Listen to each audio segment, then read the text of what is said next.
Hello दोस्तों, welcome to part 2 of our chapter 4 notes discussion video. Last time we discussed till topic sources of history. Let's move forward and discuss the remaining topics in our notes. So the next topic is important points while writing the history. So let's discuss what are the important points which we need to keep or which historian keep in their mind while writing history. First point, take great care to gather information, because ultimately it is this information on which we will study and based on which we will write the history. So for foremost, like the first thing which we have to take care is which we have to keep in mind is to take great care while gathering the information, that we need to ensure that the whatever information we are gathering are from the authentic and reliable sources. For an information, collect and consult as many sources as possible, different and independent sources. So for any specific information, it is better not to rely on a single sources and consult multiple sources, because especially if those sources are independent of each other, like for example, a travel log of a foreign foreign person who came to a foreign traveler, and a book written by an Indian historian of that time. If they both talk about the same thing in a same way, then we can be sure, because those both sources will be independent, and if they say same thing about anything, we can be sure that that actually happened in that particular time. So for information, for any information which we want to study, we should consult or collect as many sources as possible, preferably different and independent sources. Different sources means, one, literally sources we can consult like folklore, oral sources, literary sources, as well as the archaeological sources for studying a specific time period or a specific event or topic in history. Sometimes, whenever we will consult different sources, sometimes sources confirm each other, making information very reliable. So if independent sources confirm each other, that makes our information very reliable, that whatever we are reading is correct. And if sources gives contradictory information, then historians may decide which sources to trust more. Now, if you have two or more sources and some of the sources give contradictory information, then it is your responsibility or responsibility of the historian to decide that which source to consult, if that information is very important for to address the topic. Otherwise, sometimes if no reliable sources are found, so historian leave that topic, like they don't write it.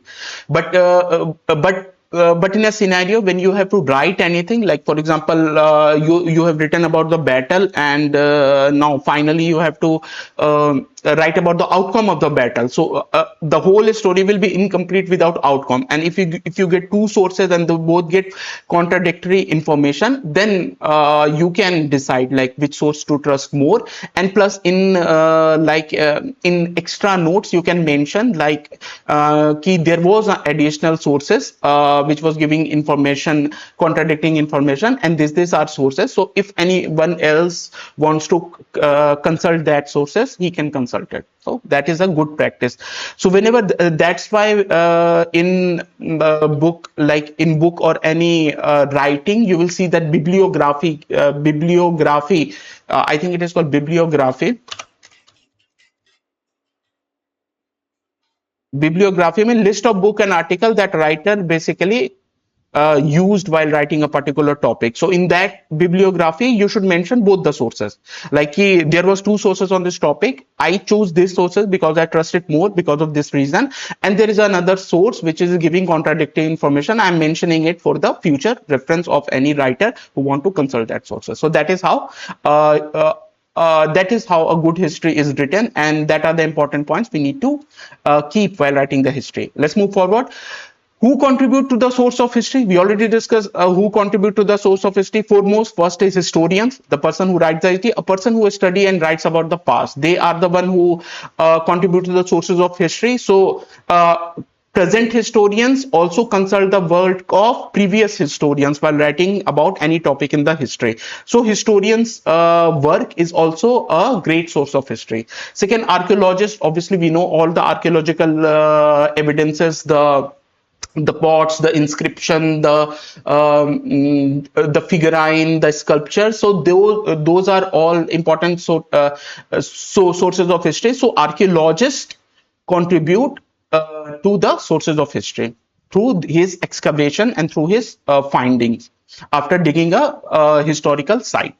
The third one is epigraphists, who study the ancient inscription, and as we have already discussed, their contribution is immense, because they are the person who actually are able to translate the inscription. Like, for example, Egyptian inscription is written in the Egyptian language. So epigraphist, who is expert in the Egyptian language, he will translate whatever there was written on their walls, whatever was written on their maybe coins, whatever was written on their inscription, different inscriptions. So those information become a very reliable sources for historians. So epigraphists are also contribute a great to the sources of history.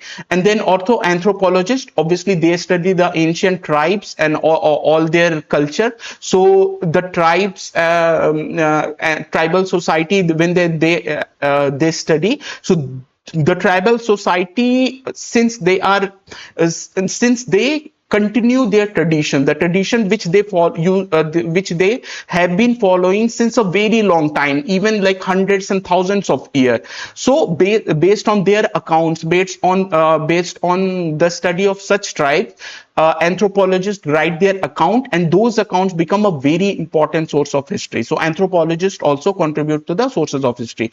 Apart from anthropology, expert in literature and language, obviously expert in literature and language also contribute to the sources of history, because whenever a literature is found, if you give it to the expert who is expert in that particular language or literature, so just by even the English language, for example, there is an expert in the English language. So if you find any English text, so you can go to him and then see this text. So he will read the text, he will go through the way it is written, he will go through the words which are mostly used in the text, he will also take into account the words which are missing, and based on that he will be able to, if it's a good expert, he will be able to tell you about the time period when that particular book was written, when that particular text was written. He can also sometimes tells you about the region of the world where the chances is very high that the book was written. So expert in literature and language also contribute a great contribute in a great way to the sources of history. And apart from last 50 years, scientists, how can we forget? Now they are in the forefront of analyzing the history, because history is all about the studying the past, and scientists. So whenever you find a fossil of dinosaurs, so how will you date, like how old is that? So you use carbon dating. Who does that? Scientist does that. Apart from that, you study the, for example, if you find a human remain at a particular site, and if you are able to extract DNA from that, if you take it to the scientist, he will tell you about all the information about that particular skeleton, or maybe that particular fossil remain. If you are able to extract the DNA, like from where that person came, which region he belonged, was he the original person of this area, or did he came from some other area? Plus the historians also are able to, through genetic analysis, they are able to establish the link between different species. For example, there are dinosaurs who has feather, and based on the maybe physical features or maybe some DNA like genetic analysis, scientists are able to establish, like if those animals are ancestor of today's hen, or if they are ancestor of today's birds.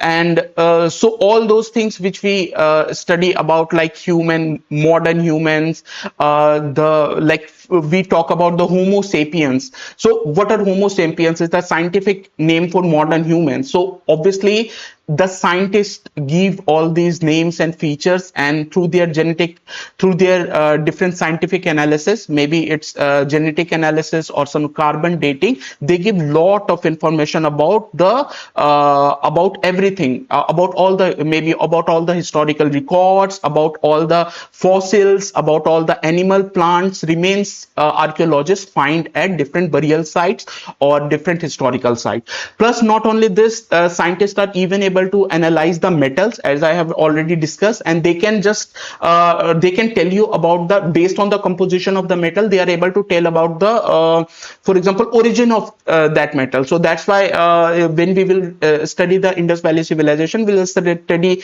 that the metal which we find at the Indus Valley civilization, it is evident that maybe that metal was imported, like traded, like imported from some other region, like maybe region of some region in Iran or Afghanistan. Will study about that. So all these information, like which nowadays, because of all the advancement in science and technology, scientists are able to contribute a lot to the sources of history. Even while reconstruction, you will see that there are some mummies and scientists are able to reconstruct the face, how he used to look and other things. So throughout the our history journey, we will see and learn about different contribution of the scientists in our sources of history.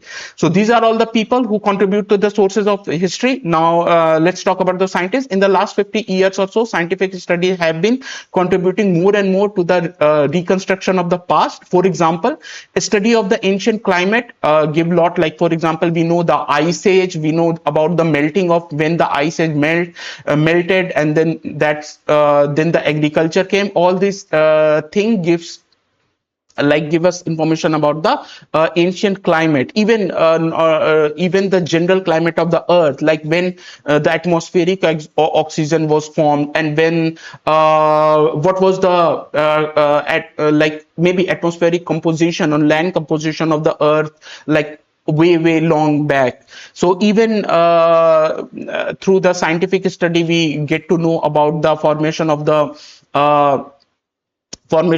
oceans, mountains, and other things. So about studies of ancient, it helps in the studies of ancient climate. Chemical studies of excavated material. Chemical study gives a lot of information, as we already discussed. A study of genetics of ancient people. Genetics, what is the genetics? A branch of biology that study how the plant, animal, and human, how in plant, animal, and human certain features and characteristics get passed down from one generation to next. So through this, since through genetic we have a understanding of how some feature pass from one generation to another. So that's why by analyzing the features in any human being or remain of human being or any fossil, we can trace the complete chain, like from where that feature might have come. So those genetic information now nowadays plays a lot of role in a study of history. Okay, scientific study supplements and the more usual source. Obviously, scientific study supplements the more usual source. They help to strengthen the more usual source. They are not a replacement, like archaeologists, historians, and all these things like epigraphists, anthropologists, and other literal experts. They will always be required. They are the more conventional sources. But since the last 50 years, scientists are also contributing a lot, and they are in a way supplementing the usual sources of history. Apart from scientists, if you are studying the modern history, so reporters and writers also contribute to the sources of history. When historians study recent history, last 2 or 3 centuries, they also consult sources such as, if you are studying history of last 2 or 3 centuries, like for example you're studying something about the British era or some movement in the British era, about some person or some incident, so you will have the newspaper record available. Or also if you are studying like something about 2-3 decades back, like 20 years back or even 30 years back, then you might also have electronic media available, maybe audio, maybe video, for writing your history. So that is also a source of history. So reporters and writers of today are also, even now YouTubers and the video makers of today will be the sources of that person, like this topic we are studying, like who contribute to the social history. So today's YouTuber and all the reporters and all the person who make videos or movies, they will be the contributor of sources of history for the future historians. Okay, so that's click. Now let's begin. Let's talk about the beginning of the human history. Beginning of the human history. So modern human history began with the Homo sapiens. So Homo sapiens are the modern humans. They emerged around 300,000 years ago. That is around 3 lakh years ago. So in the development of the history of Earth, the Homo sapiens that are us, the modern human, we came around 300,000 years ago. That is 3 lakhs years ago. What are early humans? Let's check about the early human. Live in a group. Early humans used to live in group or band of people and used to help each other. They were hunter gatherers. So early humans, like initially the humans were hunter gatherers, that is dependent on hunting and gathering animals and edible plant and fruit for survival. So there was no concept of agriculture. Use natural shelters. So obviously there was no technology to build houses, so they use natural shelters like cave or rock shelters. So caves are little bit deep and rock shelter are even a little bit of shelter which will protect you from direct sunlight or rain, that you can consider as a rock shelter. Now early humans were not like, obviously they were intelligent in their own way. So some of the important innovation which they did are the fire. They used fire for protection. Obviously now in the movie you see if you see the early human, they use fire to ward off the wild animals. They use for protection. They use fire for cooking. They use fire for warmth, obviously, and they started their journey in the ice age. So obviously fire played a very important role in their survival to keep them warm. And also some of their innovation was stone tools, and that's why their period is sometimes called as like it is called Stone Age. Okay, so they used to make stone tools, like they used to use stone, as well as they used to use bone for making tools. For example, axes, stone axes, or blades, arrowheads. So they used to make all these things using stones and sometimes bones. Okay, plus they were not that much dull. They also had their sources of expressing themselves, or maybe entertainment, that is rock painting.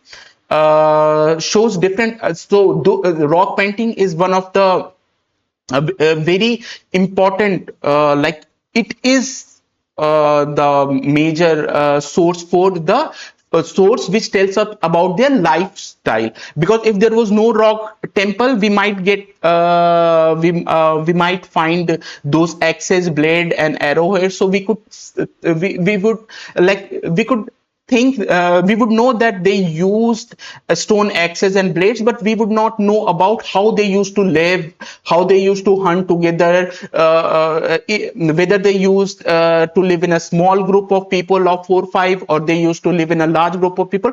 All that, and about their aspect of life, whether they used to live like just like an animals, or they had some cultural aspect also part of their life. So all these information about their life, tradition, their beliefs comes comes from the rock painting. So shows different aspect of their life, like there are hunting scenes also depicted in the rock painting. Many animals are depicted in the rock painting, so we know that those animals were important. Maybe they feared those animals, or maybe they hunted those animals. And there are also rock painting depicting about their daily life, religious beliefs, and afterlife beliefs also. So all these information we get from the rock paintings. Okay. Also, we get the evidence they were like they had some good fashion sense. Like we find some ornaments. Obviously, it was simple ornaments. They made simple ornaments like stone and shell beads. So even shell nowadays we use those shells like CP, where that we find at the seashore. These shells. So seashells, these shells. So we have find the evidence that they use small stones or shells to make ornaments, even beads. Beads are like a small circular thing. Then they have pendant made from the animal teeth. Obviously, when they used to hunt animal, after the animal is dead, they must have seen it's like, if they find some dead tiger or some other animal which had big teeth. So obviously teeth is white and very different from the general rock. So they also use that as a pendant. Even nowadays, many people wear some animals' teeth as pendant. Sometimes exchange them with other group, and we also find evidence like there was a system of exchange also with the other group that we already discussed, that we come to know because at some places we find tools as well as the sites where the tools was built, whereas at other places we only find tool and not the sites where the tools were built. So we can conclude that there was some type of trade where they exchange things. So even the people who don't make a specific tool, they could get it from the other group who are into making of such tools. So there was early like trade type of thing, exchange type of thing. So now that was all about the early human being, specifically Stone Age. And now let's talk about the Ice Age. So Ice Age, so the period when much of the earth was covered by ice. So it started from around 100,000 years ago. So remember, the modern human being came around 300,000 years ago. So after they were already on earth for 200,000 years when the last ice age started. So ice age, basically it is not one time of phenomena, it is a cyclic phenomena. In the history of earth, at different time ice age comes, maybe because of the sunspot or other activity. We'll discuss about the reason, but ice age comes when most of the part of the earth gets covered in ice, and then after some time the earth becomes warm and like only the ice remains at the pole. So the last ice age started at around 100,000 years and lasted till around 12,000 years. Okay, so from 100,000, that is 1 lakh year ago, to around 12,000 year ago. So that was the ice age. So after the ice age, maybe during the ice age, our early humans, so maybe obviously that would have been very challenging for us, challenging for not us, them. That would be very challenging because suddenly the ice age would have started and everything would have frozen, and then for next 88,000 years they had to adapt in such harsh environment. So but around 12,000 years again the ice age, last ice age ended and the ice melted, and more land became available, like soil became available. Earlier the land used to be covered under ice, so more land became available for maybe agriculture or other activity. So that's what led to the start of the agriculture. So let's talk about now after the ice age, because at the ice age there was not much escape for agriculture, okay, right? Because most of the land was covered with ice. So where will you plant crop? So there obviously they had to rely on hunting gathering, and maybe there would have been a small amount of patches of some grasses or some trees from which they would have collected some fruits. So life was very difficult. But once the ice age passed, more and more land becomes available. So now the lands could be used for different activities, especially agriculture.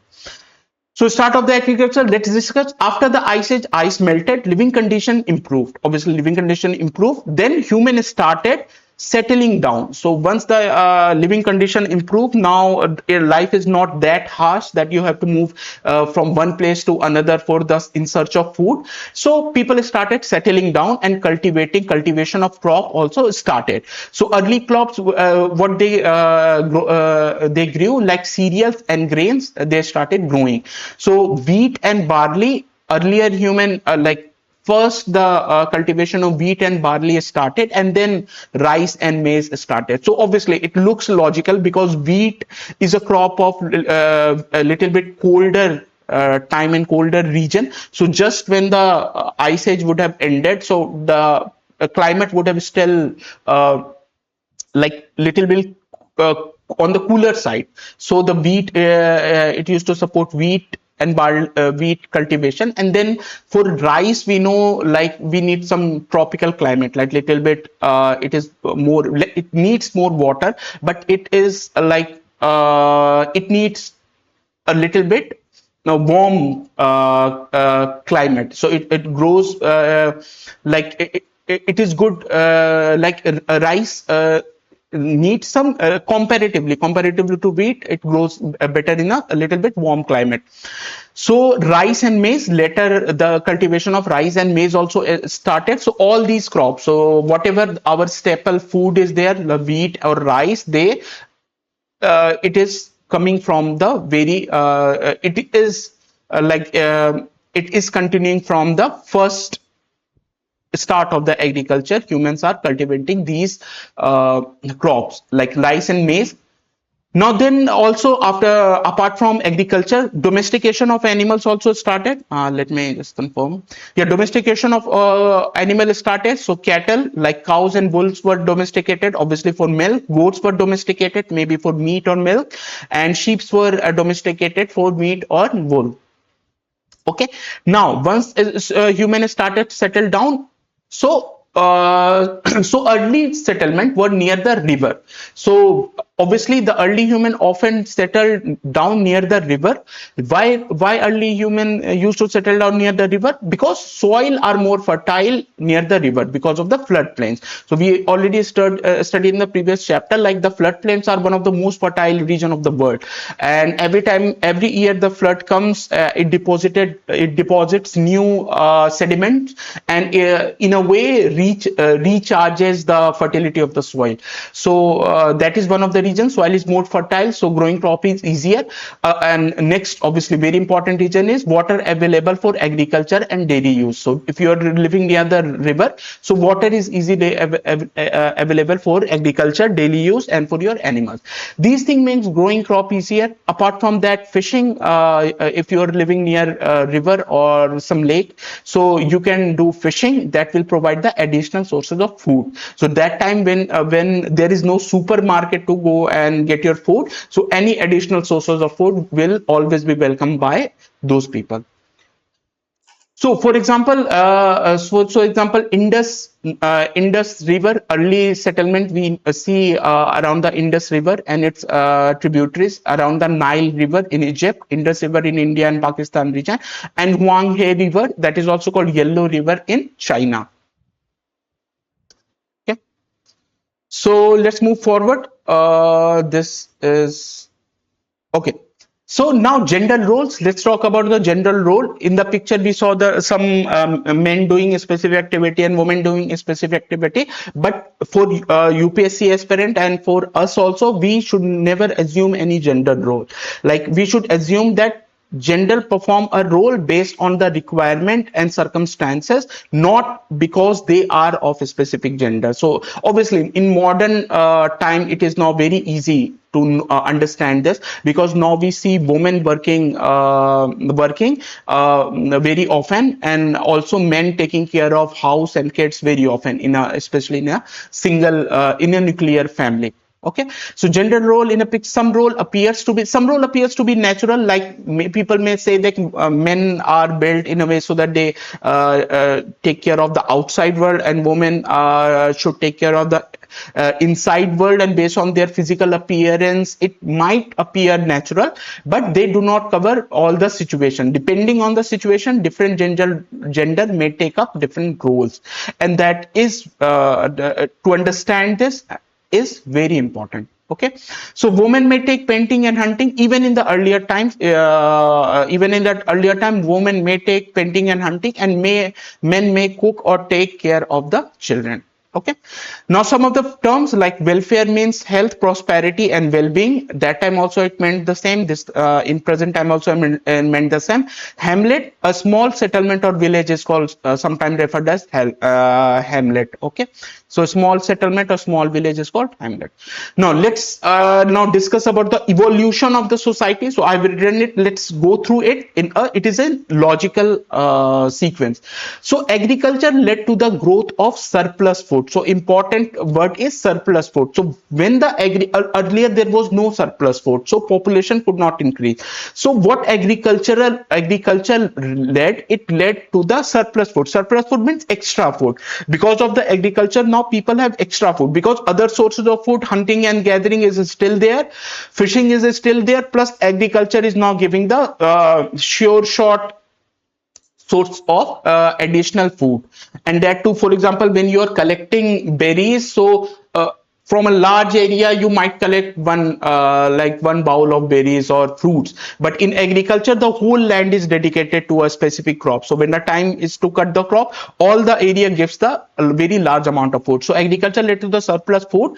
Surplus food led to the increase in population. So just this is very important. Now I want your complete attention. Just see how the chronology, like Amit Shah says, the chronology samajhiye. So now I want you to understand the chronology of the evolution of the society. That is very important. So everything started with the melting of ice, which gave a space for a land where people can do agriculture. So if people can do anything, they will eventually do that thing. So people started agriculture. Agriculture led to surplus growth, not surplus food. Surplus food led to increase in population. Now population increases social complexity. So when the population will increase, now the social complexity will increase.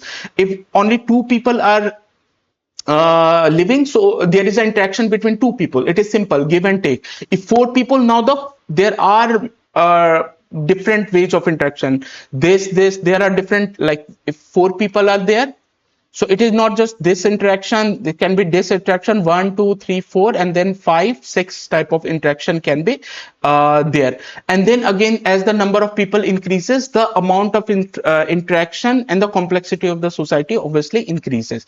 Now when the society becomes more complex, so it becomes difficult for to manage it in a mutual way. Like for example, if there are less number of people, agreeing on any topic becomes easier, but when there are more number of people, coming on an agreement on a specific topic becomes difficult. But if you don't come on an agreement, you won't be able to take a decision. So then the need for the leaders arise when the society becomes big and complex. So then the leaders came because need arised, and the leader or chieftain are basically tribal chief is called chieftain, emerged, who were responsible for the well-being of the people. So then the leader emerged who were responsible for the well-being of the people, or irrespective of the disagreement, everyone used to listen to the leader and follow whatever he used to give instruction.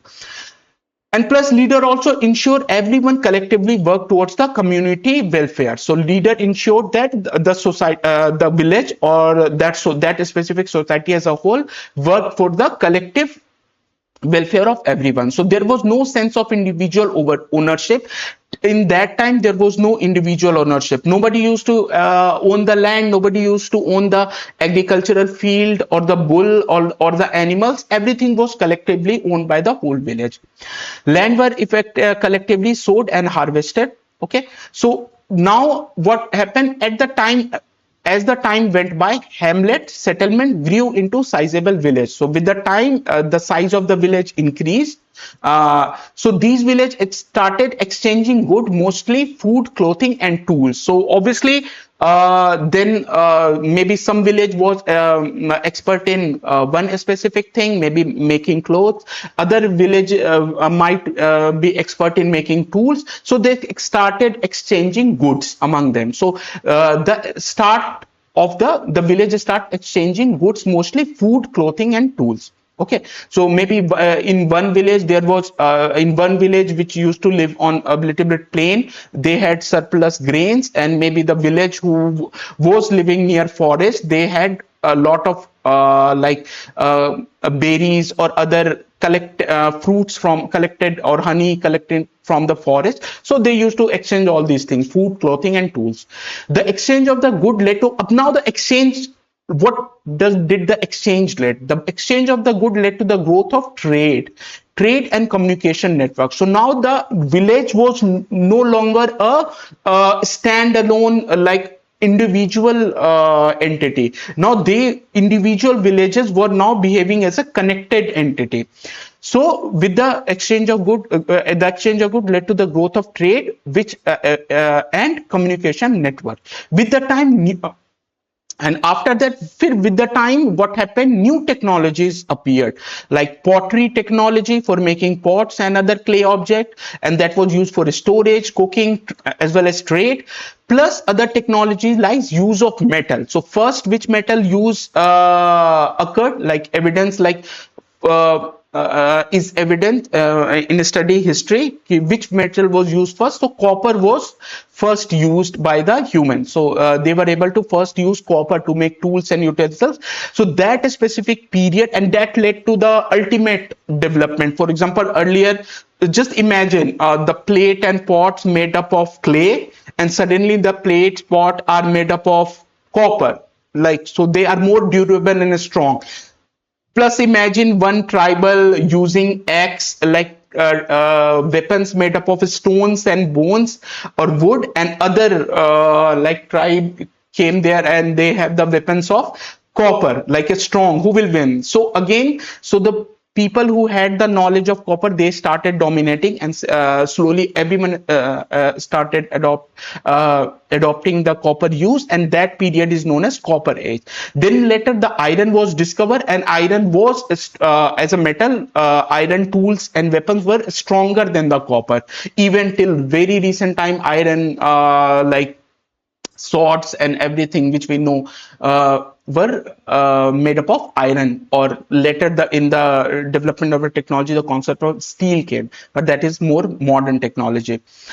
So later, first copper appeared, use of metal, and then iron. So iron, again, when iron came, the copper guy got defeated, and iron guys started dominating the world, and that specific age was called the Iron Age. So metal helped make durable tools. Durable and stronger. Durable means they will last long. Stronger means if you hit them against each other, the metal tool will survive. So metal help make durable and stronger tools, object of daily use, and ornaments. Now the people also started these metals in using them in ornaments also. The above stage, now with coming of the metals, now society become more strong. So now you can plow the soil. Earlier, now you can use iron tip too and bulls to plow the soil more, increase the fertility of the crop. So again, you can use the iron weapon to cut down the to break the mountain. To build the path. You can use the iron to cut down the forest to make land for village or agriculture. So all these things, the above stage prepared for what is the emergence of the civilization. So all this above development led to led to what is called the emergence of civilization. Now, as I promised while discussing the NCERT, I will give you some characteristic definition of civilization. So, a civilization is a complex and highly organized society characterized by urbanization. So, first characteristic of a big civilization is urbanization. There is urbanization is when most of the people are engaged in activity other than agriculture. So that is some basic. There is some percentage, but just understand that if most of why village is called village, because most of the people are directly or indirectly dependent on agriculture. But it is in the urban, like town or city, like most of the people maybe like most of the people now do some other activity apart from the agriculture, because there is abundant food. So you will see a specialist potter, there can be blacksmith who make some weapons, there will be artists, there will be like soldiers, there will be guards, there will be kings, there are other roles, there will be writers, poets, the person who perform drama. So in urbanization, so urbanization is the characteristics of a civilization. So, and again, social stratification. In the village, there is a leader, chieftain, but he is also a part of the village. Like maybe he is the elder, like for example mukhia. So there is not a very high strata, like a very high power gap or distance between a mukhia in a village and normal people. So he is part of the village, he lives in the same village, and he also eats the same food or lives in the same condition. But civilization, there is a clear social stratification. Now some people are royal people who lives in palace, there are other aristocrat people who lives in luxurious house, and there are people at the lower level who lives in like little bit difficult situation, and like poor people. So in civilization you will be able to clearly see the stratification of the society, like upper, middle and lower class type of thing. Then specialized labor in civilization, there are you will see a specialized labor. Like for example, in village there might be, everyone knows agriculture, everyone knows how to make some wooden tool, everyone knows how to make pot, maybe not everyone, most and people. But in the in the civilization, when there is urbanization, now people start specializing in a specific thing. Like for example, when we live in city, the people who live in city, now they don't know how to do agriculture, so they are specialized in doing some other activity. Maybe some of them is doing some IT work, and maybe some manufacturing sector. So just like that, in the older time also people started specializing in other thing. Maybe someone is the writer, maybe someone is a potter, maybe someone is a specialist in making chariots, carts, or maybe someone is a specialist in making houses or monuments or sculptures or weapons. So the specialization of the labor is one of the features of the civilization. Then there is again centralized government. Normally society is very big and complex, so there is a centralized government. It can be king, it can be a group of people ruling, taking the decision, but it will be centralized. It won't be like decentralized, everyone taking its own decision. Earlier every village has its own chief, and there was no one controlling everything. They used to interact and trade based on their mutual like benefit. But in a civilization, large amount of large people or large villages, they live under a central government. Okay. So again, also one of the characters of civilization, there is a system of record keeping and writing. So this was the basic introduction about the civilization and a discussion. We will study it more in detail in the future class.